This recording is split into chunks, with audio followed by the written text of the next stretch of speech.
Hi hello. ഇന്ന് ഞങ്ങളുടെ വീട്ടിലൊരു ഉടുമ്പ് കയറി വന്നേ. കീട്ടിക്കൊണ്ട് വീഴുവോ? കോഴിയെ പിടിക്കാൻ വന്നതാണേ.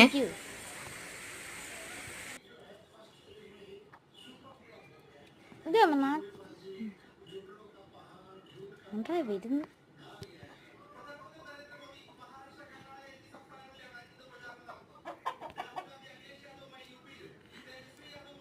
വെള്ളം കുടിക്കാന്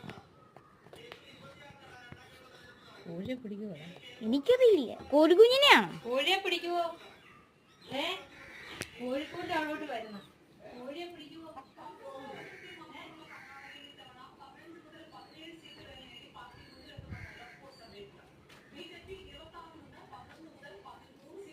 ഈ തടിക്കാത്ത ഇത് കിടക്കുന്ന കേട്ടോ.